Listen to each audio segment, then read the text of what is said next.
we're going to talk about another guy who deserves much wider recognition. People who were like, adults in the 40s, 50s, 60s, and maybe even the early 70s, they're probably well aware of Eugene Ammons, especially sax players and lovers. Yeah, Gene. He started life as Eugene Ammons in 1925, born in Chicago, the son of the legendary Albert Ammons, who was a boogie-woogie piano player. Kind of jazz where you had that left-hand thing going on in octaves, which is really much the forerunner of rock and roll. I mean, when rock and roll came along, they were simply copying Albert Ammons' left-hand boogie-woogie style. Well, he grew up in Albert's home, listening to all this great music there in Chicago, blues and soul and jazz. So, I mean, he probably was going to be a musician. He tried a few instruments and ended up, with tenor sax. He went to one of the most prestigious high schools in Chicago on the south side in what is known as the Bronzeville neighborhood. Bronzeville, probably because there was a lot of black folks living up in there. And it was a happening area too for Chicago, a lot of entertainment and whatnot. So he's surrounded by all this music and all these entertainers. And of course, his father being a legendary player, that even made it a richer environment. So he goes to a school where the music teacher is a legendary violinist and educator. The best I can say is DuSable High School, which is named after the first settler in Chicago who was not a Native American.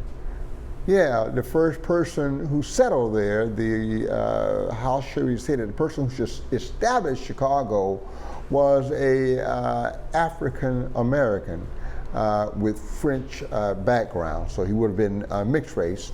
Eugene DuSable, and this school is named for him.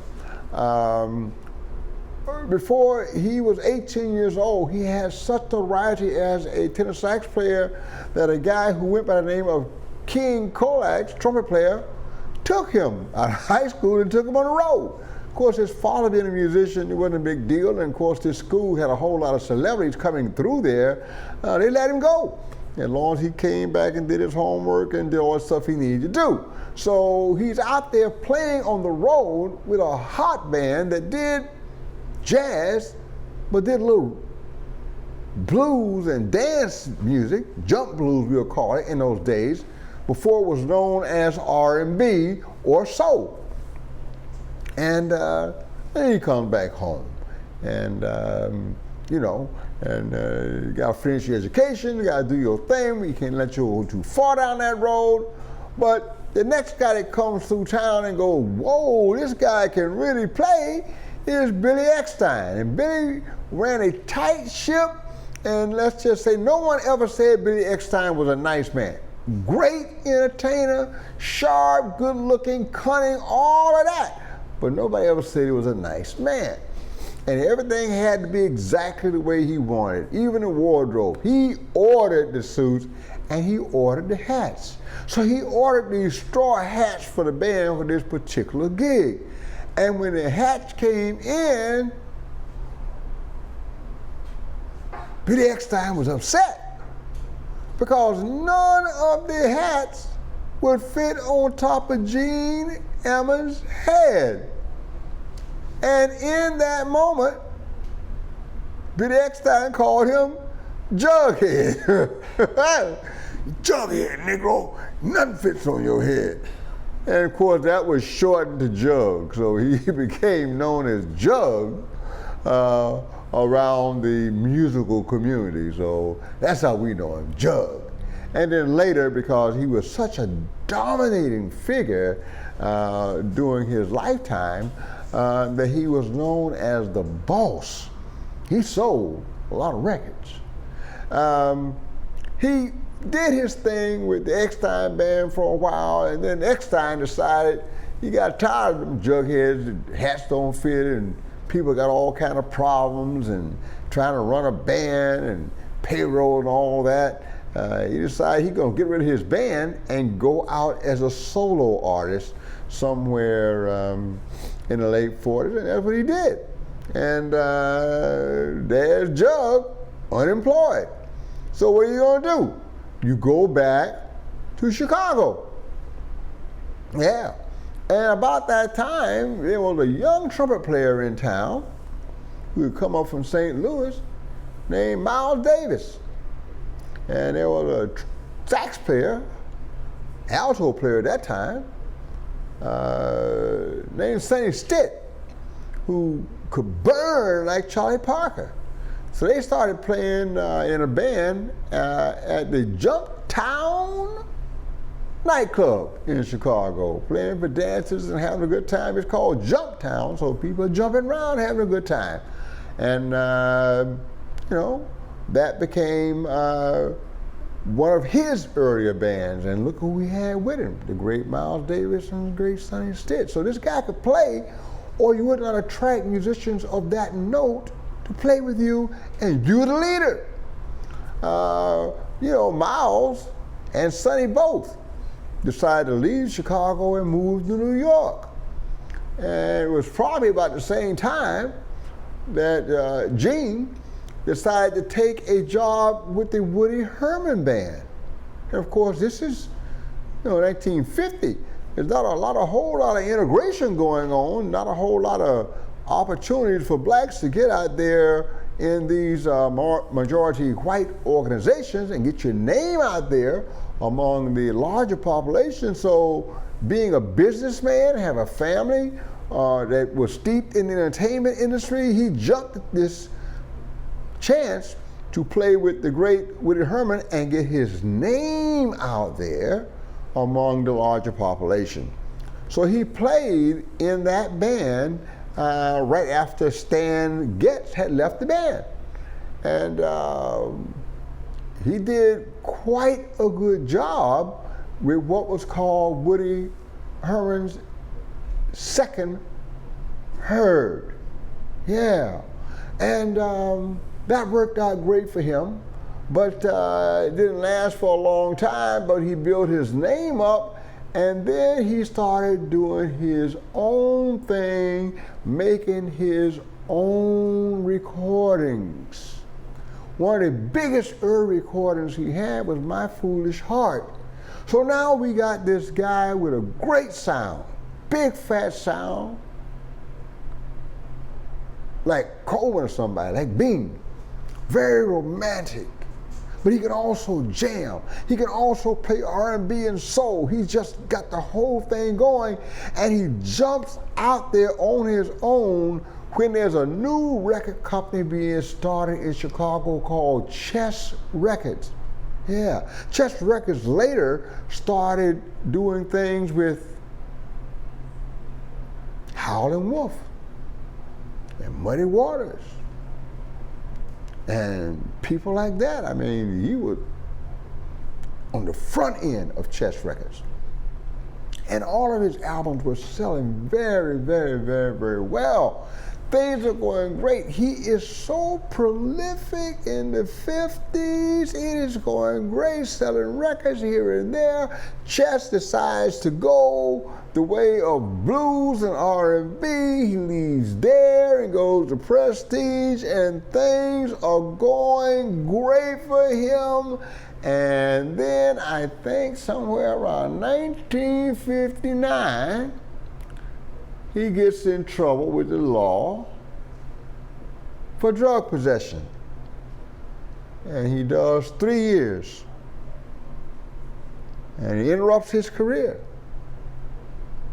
But as soon as he comes out, starts flying out again, his popularity soars, and it's just great for him. Things are going just wonderful. And then again, he gets nabbed for drug possession. But this time, most observers say it was a setup. He was just a marked man. He was getting too popular, too powerful, too this, too that. There were other things happening, didn't make any difference. He did 7 years at Joliet at the peak of his career. 7 years.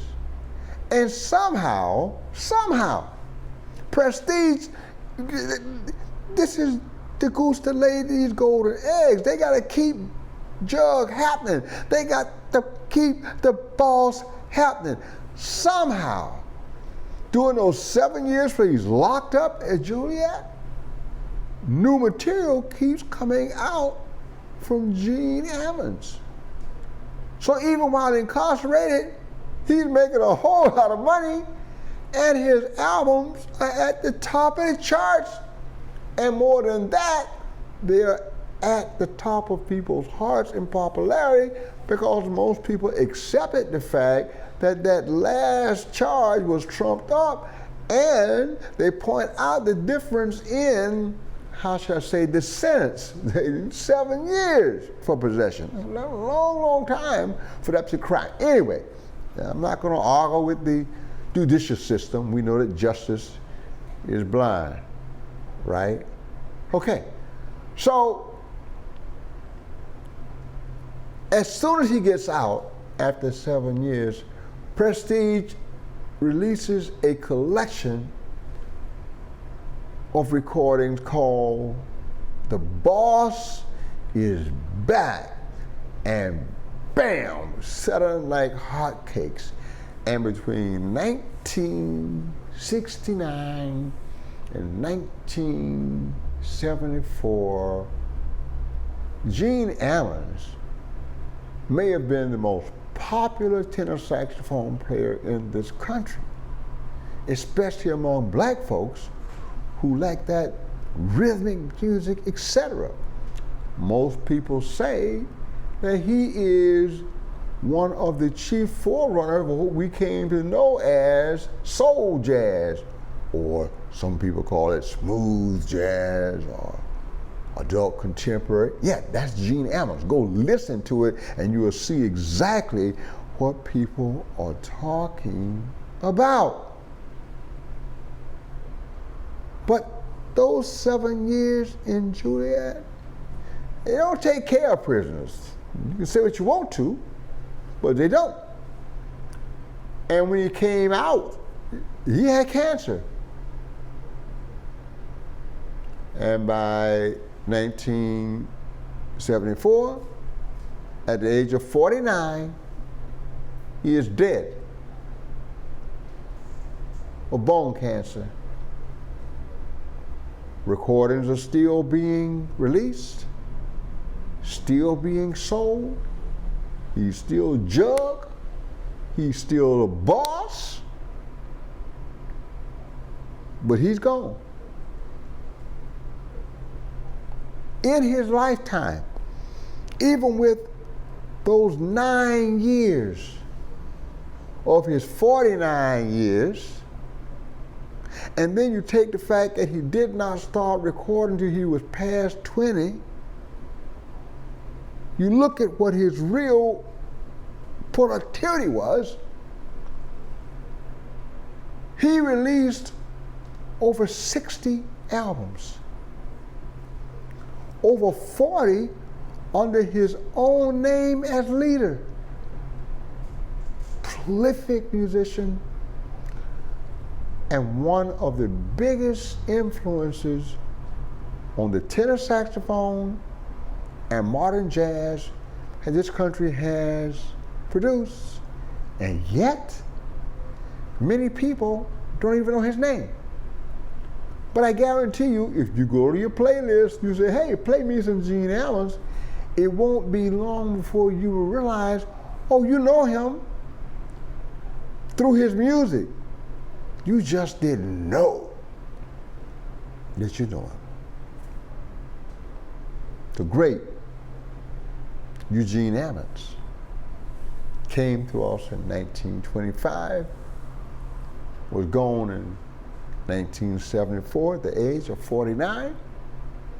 A great tragedy in that regard, but just go listen to the music. I have. And I'm telling you, some of the most passionate, loving tracks you're ever gonna hear. Remember the boss. Remember Jug. And you will definitely remember that wonderful, romantic, sometimes saucy, sometimes sexy, always jumping and swinging Eugene Ammons and his tenor saxophone.